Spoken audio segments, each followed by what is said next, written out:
В парламенте Азербайджана требуют извинений от России за сбитие пассажирского самолета над Чечней. Тем временем россияне пытаются перекинуть вину на украинцев и вкидывают в информационное пространство свои версии. Это и столкновение с птицами, БПЛА и даже взрыв кислородного баллона на борту. Лишь профессионализм пилотов не позволил России, совершившей очередное преступление, спрятать концы в воду.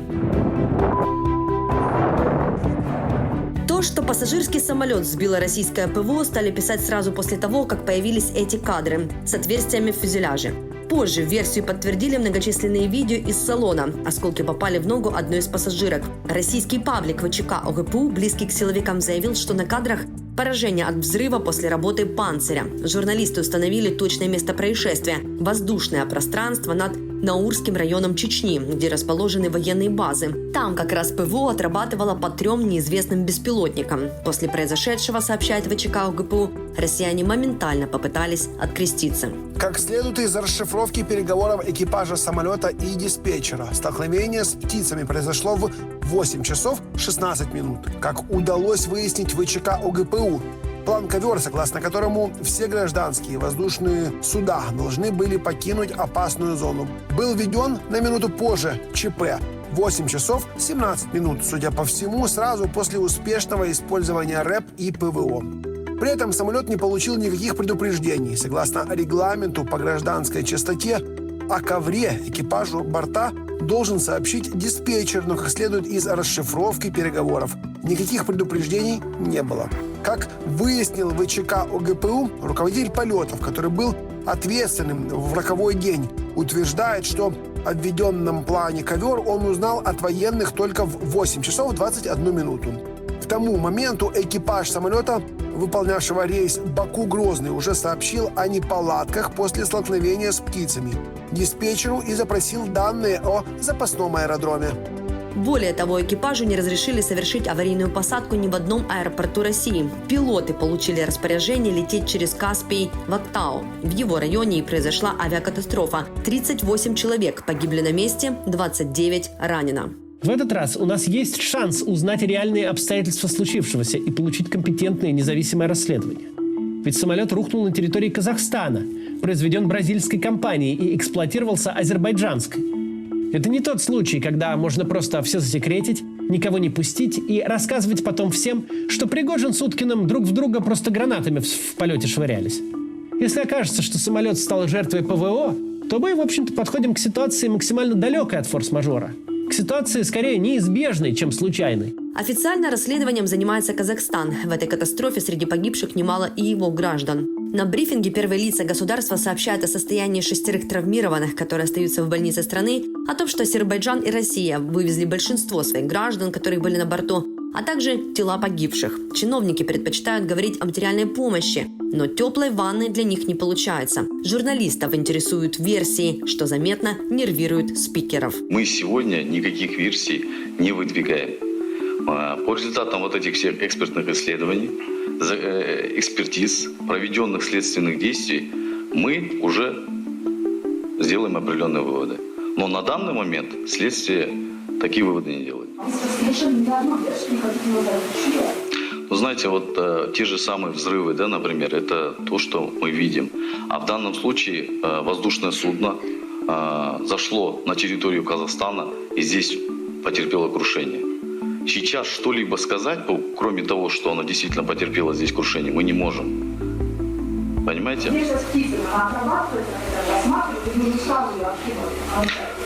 Никакие версии мы не откидывали.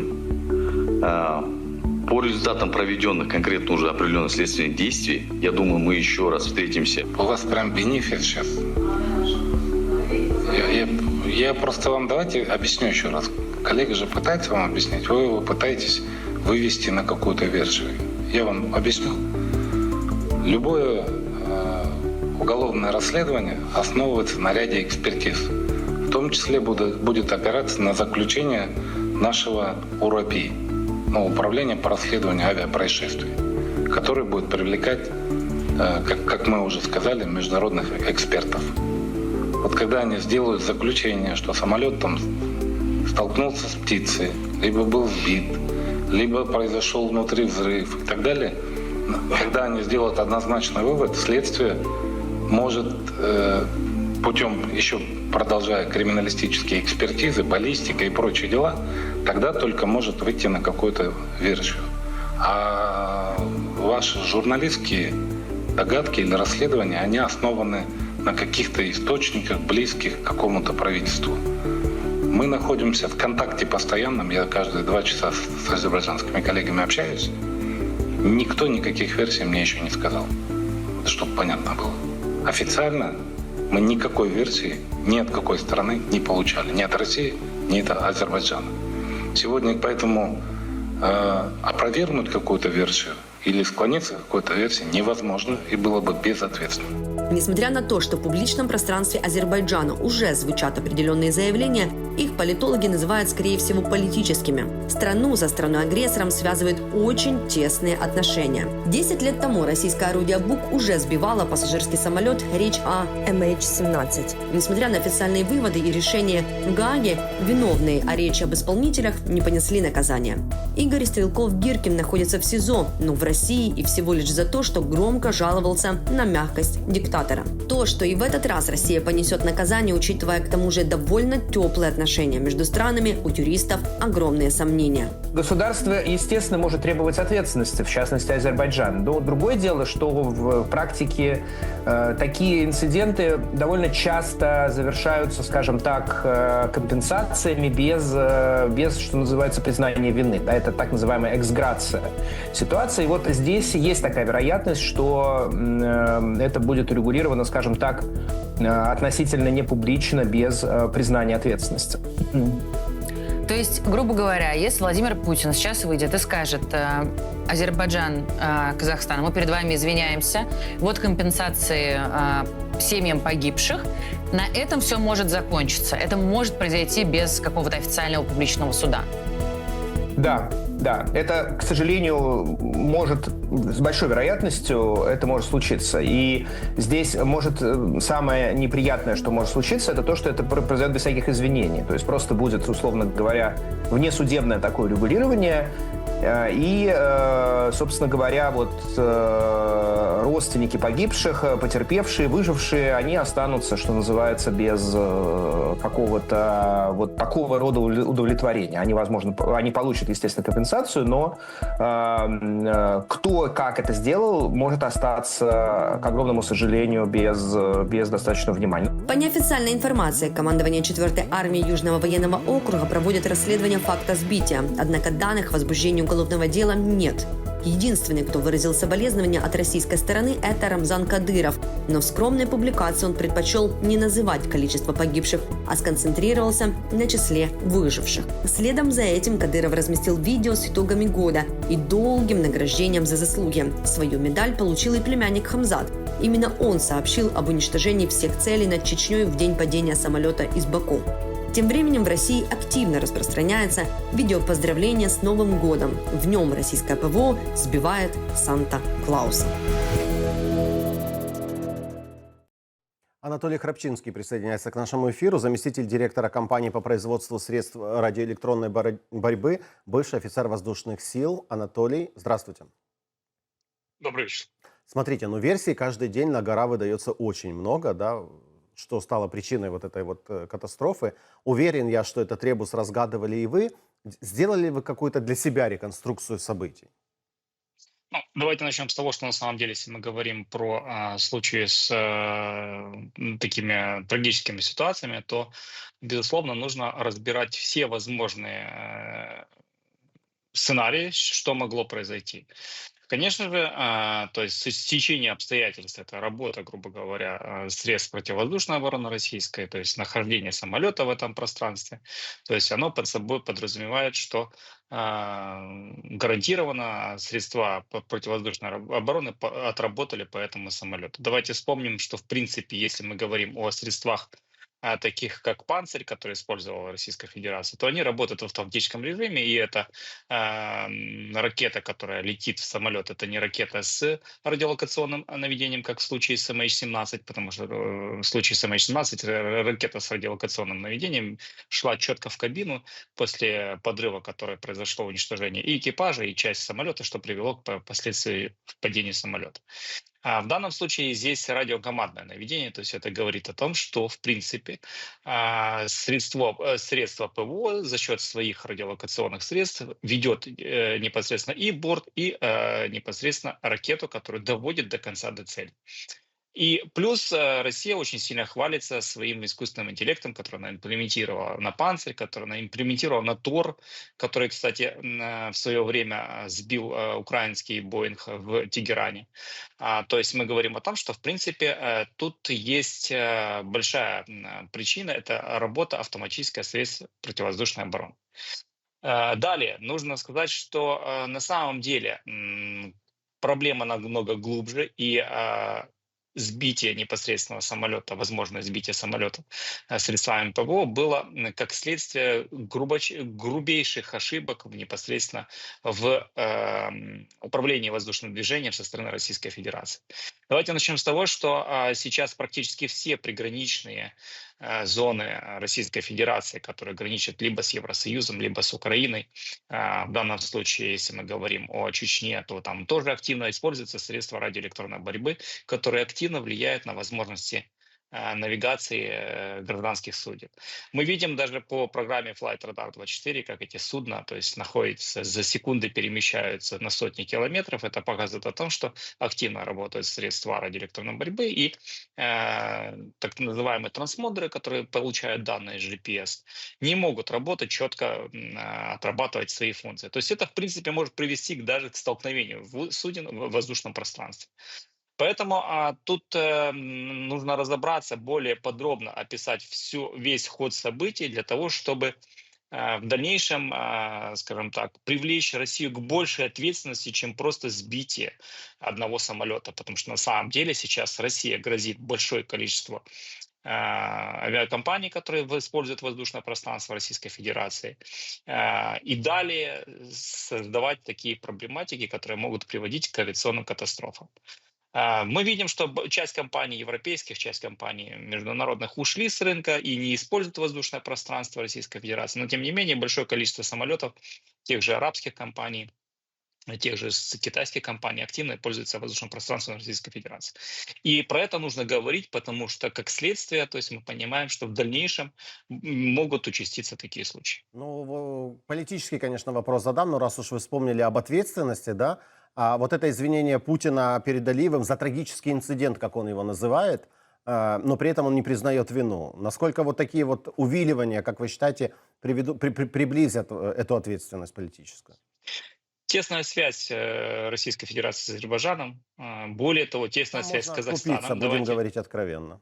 Давайте начнем с того, что расследование производит Казахстан. Казахстан не допустил ни азербайджанских наблюдателей, ни российских. То есть не допустил к расследованию, он их допустил лишь как наблюдателей. Давайте спросим, что делает Казахстан в помощи Российской Федерации. Практически большое количество комплектующих западного радиоэлектроники и других средств, которые необходимы для создания вооружения, Россия получает через Казахстан. Финансовый сектор, большое количество российских граждан воспользуются казахскими банками для того, чтобы оплачивать по всему миру свои какие-то покупки. То есть Казахстан активно помогает обходить санкции Российской Федерации. И понятно, что в данном случае Казахстан может использовать это как инструмент каких-либо договоренностей с Российской Федерацией. То есть говорить о том, что мы точно получим конкретные данные, что это было, нет уверенности совсем. Так же, как и нет до конца ответа по борту, который был сбит Тегераном, в свое время украинского борта, который был сбит в Тегеране. Поэтому тут нужно понять, что здесь есть тоталитарный режим в этих государствах, правители, которые держат свою власть на долгом протяжении времени, ни о каких-либо правде, демократии или каких-либо честных решениях не будет, потому что мы понимаем, что там власти имущих будут договариваться между собой, а, соответственно, простое население от этого будет страдать и далее погибать. Потому что, опять же, я повторюсь, сейчас очень серьезная проблематика в авиации российской.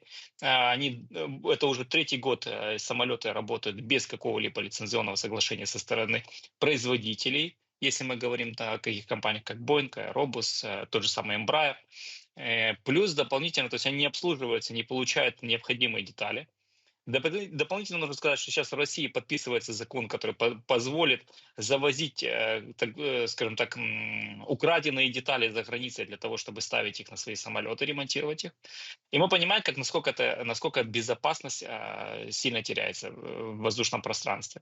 Поэтому тут вопрос не к тому, что безопасно ли гражданам Российской Федерации летать в воздушном пространстве своем. Вопрос в том, что другим странам нужно задуматься, могут ли они использовать российское пространство воздушное для того, чтобы летать на территории Российской И Федерации. другие страны уже начали задумываться об этом немного позже, и вы абсолютно правы. Если расследовать будет только Казахстан и Российская Федерация, то, возможно, мы прочтем в заключении о том, что это Взрыв баллона. не взрывы от следов ракеты, а все-таки следы от клювов птиц, да, по первой их версии. Но там есть надежда, что бразильцы будут проводить должное расследование, Embraer бразильский, и есть информация, что они также будут долучатися. Запросили Они пока запросили. Вот разрешение. посмотрим, разрешат ли им. Это очень интересный факт. Хорошо. Тут важно понять, получить данные с черных ящиков, потому что там есть не только радиообмен, который могли, допустим, на земных системах убрать, а тут есть радиообмен, есть данные всех датчиков самолета, которые записывали показания, то есть в какой момент была разгерметизация кабины, в какой момент отказ каких-либо рулей управления, рулей высоты, что отказало хвостовому, передней и так далее. Потому что, в принципе, при заходе на посадки это было очевидно, что самая основная нагрузка на управление самолета была за счет тяги, то есть за счет увеличения скорости, уменьшения скорости. Планировать адекватно, используя все возможности, самолет не мог. Ну и, к сожалению, для Кремля есть не только данные черных ящиков, есть еще свидетельства выживших. Я думаю, Кремль об этом очень сожалеет, которые уже говорят и о 3 взрывах, которые они услышали до того, как начались какие-то проблемы с самолетом, и они стали терять, в общем-то, и курс, и стал он себя вести по-другому. Это больше информационное. Для расследования, наверное, это также будет учитываться.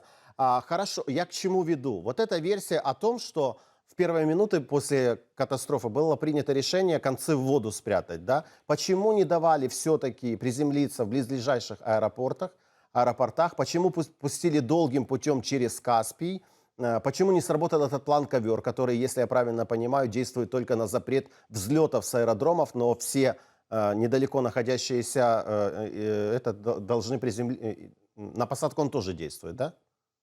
План «Ковер». Смотрите, на момент подлета самолета азербайджанского нужно заметить, что российские авиакомпании, это можно посмотреть по флайт-радару, российские компании не взлетали, и российские компании было отказано в приземлении на аэродроме просто. Относительно того, почему аэропорт Актау был использован как посадка.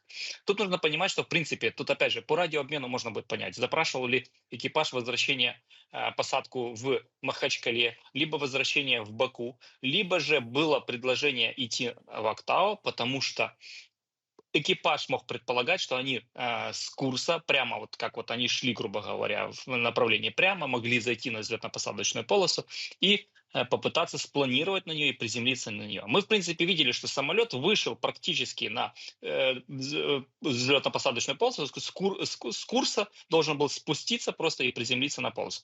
Но все-таки, опять же, возвращаясь к той существенной проблематике, это отсутствие средств навигации, работы GPS, которое активно гасилось на территории, возможно, Каспийского моря, привело к потере четкого курса, что увело самолет от взлетно-посадочной полосы, что он 2 раза заходил, пытался попасть рядышком, вот прям вот совсем рядом с взлетно-посадочной полосой, и потом принял решение, что нужно садиться непосредственно уже на площадку, которая возле взлетно-посадочной полосы.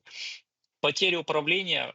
Почему? То есть, опять же, это уже нужно разбираться непосредственно с данных оперативного контроля, то есть то, что есть в черном ящике, либо с какой-либо другой информацией. Потому что, в принципе, в таких ситуациях экипаж проговаривает все, что он делает в кабине экипажа, для того, чтобы это помогло в дальнейшем следствию причины катастрофы и какие следствия были. Анатолий, ну вот вы уже упомянули о том, что небезопасно будет летать гражданам других стран, западным авиакомпаниям. Да, мы знаем, что уже некоторые страны, минимум 5, а сегодня к ним еще, кстати, Туркменистан присоединился, который в Москву рейсы отменил, отменяют свои рейсы.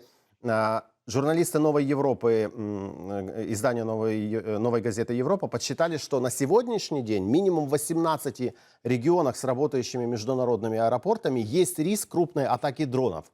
А есть у вооруженных сил Украины, как эксперт по дронам, да, объясните нам, возможность расширить количество этих регионов, чтобы привести к экономическим последствиям вследствие того, что авиасообщение не будет приносить, грубо говоря, денег. План ковер Смотрите, будем включать регулярно. Давайте так, в здравом уме мы на самом деле понимаем, что было бы очень правильно сделать большое количество воздушных целей. Это как делает Российская Федерация. Она запускает кучу дронов, которые, причем это просто нагрузка для противовоздушной обороны, там с линзой Люйенберга, то есть имитатор большого воздушного объекта.